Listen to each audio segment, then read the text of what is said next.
Di halaman 244 ada sebuah penyakit, ini bisa dibahasakan juga dengan kejiwaan, terutama bagi laki-laki. Masalah ejakulasi dini. Jadi dia lebih dulu menyelesaikan biologisnya daripada istrinya.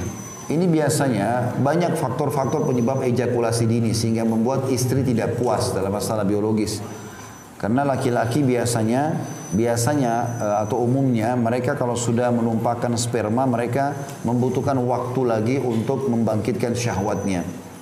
Oleh karena itu kalau dia ejakulasi ini lebih dulu mengeluarkan atau klimaks daripada istrinya, ini biasanya berpengaruh pada istri. Istrinya jadi tidak suka, ya. Karena kadang-kadang kalau dia muncul egonya si laki-laki, setelah selesai lalu dia pergi, ditinggalkanlah istri dalam kondisi tidak mendapatkan kepuasan. Ini tidak boleh.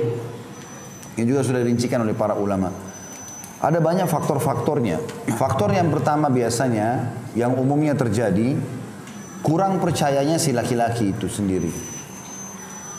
Dan ini bisa menjadi faktor utama, kurang percayanya si laki-laki terhadap masalah biologis ini sehingga akhirnya dia menganggap dirinya tidak bisa memuaskan istrinya. Ini pemahaman keliru, ini cuma permainan mindset saja dia. Bagaimana dia bisa mengatur itu? Kalau dia niatkan untuk bisa memberikan kepuasan istrinya dan dia bisa mengontrol, insya Allah akan aman dengan sendirinya. Maka itu faktor yang sering terjadi. Dan Nabi SAW mengatakan pada saat ditanya kapan anak laki-laki lahir dan kapan anak perempuan lahir, artinya kalau seseorang mau anak laki-laki mau anak perempuan bagaimana caranya, maka Nabi SAW mengatakan andai saja laki-laki lebih dulu klimaks, ya, maka otomatis anaknya menyerupai dia, ya, laki-laki. Kalau si perempuan lebih dulu klimaks, maka berarti anaknya menyerupai dia, maksudnya anak perempuan. Berarti di sini ada bahasan tentang masalah bagaimana seseorang menyelesaikan lebih dulu dia atau pasangannya. Kalau ingin mengatur keturunan, kapan si niatnya mau dapat anak laki-laki, maka memang di masa-masa subur pada saat biologis, laki-laki itulah yang lebih dulu klimaks. Bagaimana caranya supaya si laki-laki memang dia di sini masalah ejakulasi ini malah memang mestinya penting dalam masalah itu. Lalu istrinya yang menyusul. Kalau ingin anak perempuan, memang si perempuan lebih dulu, baru kemudian laki-laki. Berarti memang bisa diatur itu. Sebenarnya cuma masalah mindset orang saja. Kemudian juga yang kedua, bisa juga karena pengaruh si laki-laki terlalu mencintai pasangannya, ya. Dan itu ditarik dalam masalah biologis. Artinya kita boleh mencintai pasangan. Tapi kadang-kadang kalau terlalu tergila-gila, tanda kutip di sini, itu membuat juga ejakulasi dini biasanya. Karena dia tidak bisa kontrol syahwatnya. Maka ini juga semestinya dijadikan sebagai bahan yang harus lebih berhati-hati. Artinya pada saat biologis itu bukan lagi karena ini orang yang sangat saya syahwati maka saya harus gini dan gitu. Enggak. Dia bisa mengontrol itu. Itu juga bisa menjadi faktor-faktor. Kemudian termasuk juga dalam masalah faktor, kalau yang disebutkan oleh penulis saya bacakan, banyak suami menderita ejakulasi dini, suatu problem yang mengurangi kepuasan suami istri saat bersenggama, bahkan terkadang ini bisa membawa kepada persimpangan jalan, artinya terjadi perselingkuhan. Adakah solusi untuk problem ini? Maka jawabannya banyak pemuda yang baru menikah, bahkan banyak laki-laki yang sudah beristri mengalami problem ejakulasi dini yang menyebabkan meskipun bukan merupakan sebab utama kegagalan kehidupan rumah tangga bagi banyak orang. Banyak kelelahan yang dialami baik oleh laki-laki maupun perempuan atau wanita. Laki-laki tidak bisa menikmati hubungan seksnya dalam waktu yang lama yang bisa memuaskan dahaganya dan juga menghalangi dari memandang kepada keharaman. Kemudian ia membiarkan istrinya tanpa bisa menyelesaikan hajatnya. Ia membiarkan istri tanpa bisa menyelesaikan syahwatnya sehingga hal itu banyak berpengaruh terhadap kejiwaan dan kehidupan. Maksudnya interaksi setelah itu.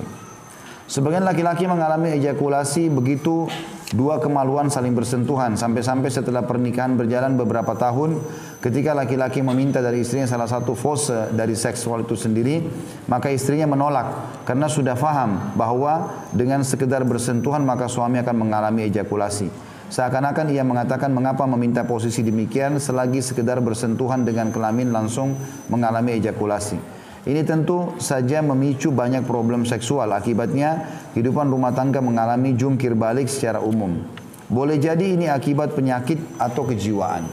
Berarti yang difokus oleh penulis adalah masalah penyakit dan kejiwaan. Jika ini akibat penyakit maka silakan konsultasi dengan dokter.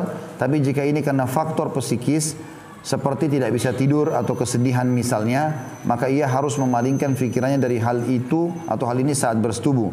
Ia harus tahu bahwa istrinya memiliki hak dan ia harus memberikan kepada setiap orang haknya atas haknya atau memberikan hak masing-masing. Sebagian orang mencari kiat untuk memperlama dalam bersenggama. Di antara mereka ada yang memalingkan pikiran untuk berfikir suatu yang lain saat bercumbuan atau bersenggama, seperti menghitung dari 1 hingga 100 atau kebalikannya.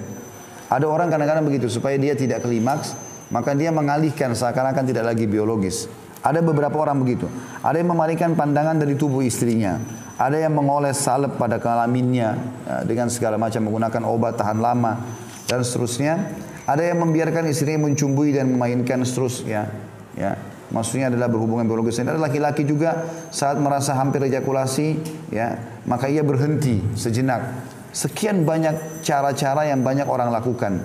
Tetapi yang paling penting kalau kita simpulkan di halaman 245 adalah bagaimana seseorang mengontrol mindset dia, pikiran dia.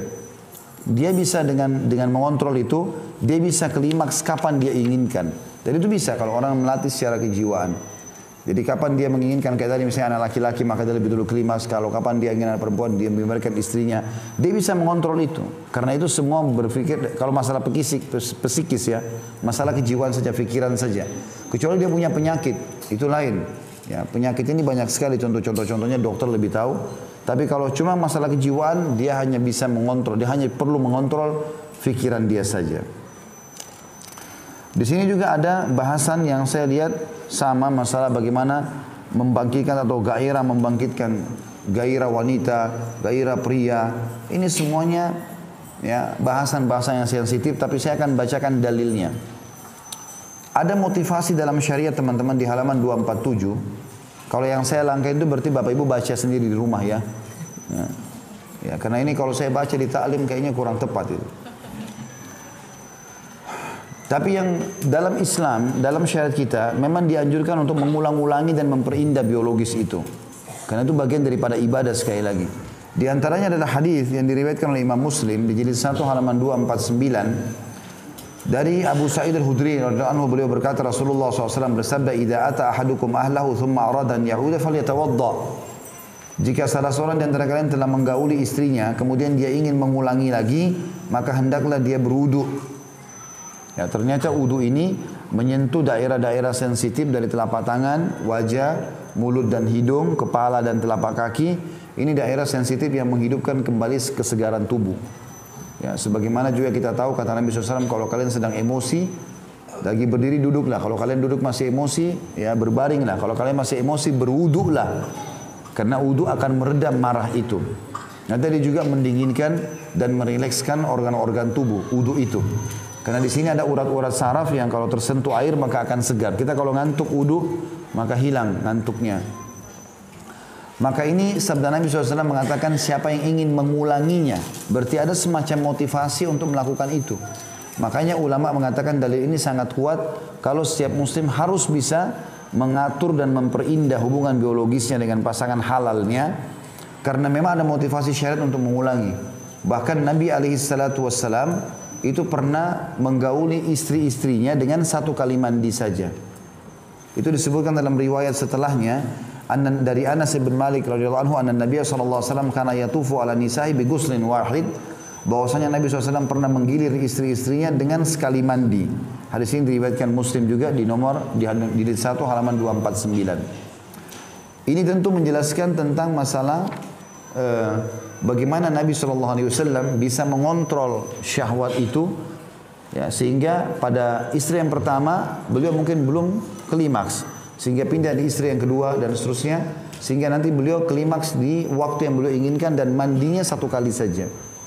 Ya, ini menandakan adanya pengulangan dalam masalah biologis. Berarti ada motivasi syariat untuk mengulangi, dan untuk mengulangi tentu butuh ya pendorong yang kuat. Baik itu penampilan, tutur kata, sentuhan, semua berhubungan dengan masalah itu. Dan sekali lagi kalau diniatkan ini karena Allah Subhanahu wa taala akan menjadi keindahan dalam kehidupan dan juga pahala yang besar. Ini juga ada singgungan lagi pada penulis di halaman 247 setelah menjelaskan dua dalil tadi. agar bisa mengulanginya, dianjurkan agar tidak boleh membisu. Ya. Di situ beliau membahasakan dengan itu, dengan kalimat-kalimat, dengan ungkapan, kalau memang kita merasakan ada respon, ya, seperti itulah ya.